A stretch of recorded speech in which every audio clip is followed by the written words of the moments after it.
little bit about me and why I'm up here. And no comments on my makeup.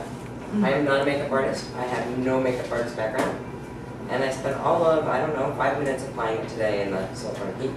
So no critiquing my makeup, and I'm sure it probably looks pretty bad on camera too. Which may come as a surprise to you guys. What am I doing up here with no background as a makeup artist? You don't have to be.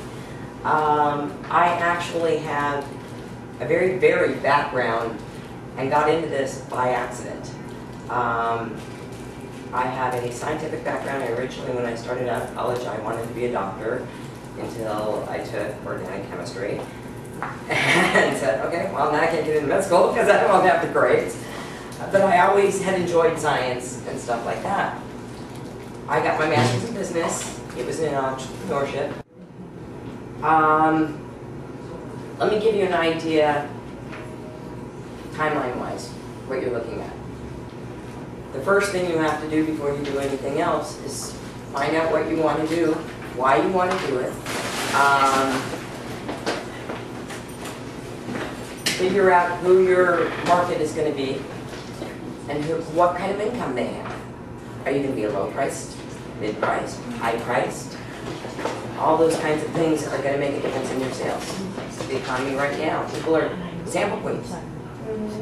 And the more samples they can get, they have no brand loyalty. They just care about the fact that it's $3. High-end still isn't even getting affected that much because there's so much brand loyalty. And those people will forego something else, but they will still spend on their makeup. They will still spend on their facials. There's certain things that they won't give up, but okay, so I don't need those new shoes. Once you decide your market and who your competition is, and what kind of pricing they have, and how big they are, now you get to do the same thing for you. What kind of pricing are you going to have? How are you going to fit from your competition? I kind of went, well, let's see, the high end's about there, the low end's about there, everybody's right around here. Now I'll take right around that mid-level, slightly on the higher end. I'm slightly on the higher end for a couple of reasons. One is I use more expensive ingredients, but it's image.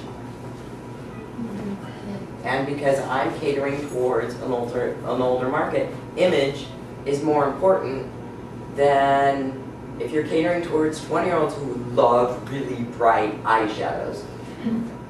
They don't care what the quality is. It doesn't even matter if it won't stay on for 5 minutes. It just has to be bright. And if it's neon, even better, except for the fact that there is no such thing as an eye-safe neon product. Yeah. That's the next thing you get to do, is start researching. Researching ingredients. Researching what you want it to do. Do you want something with heavy coverage? Do you want something that's going to work on camera? Do you want something that's highly pigmented in bright colors? All those kinds of things, now you have to learn what made them that way. What do you want in your line and what don't you want in your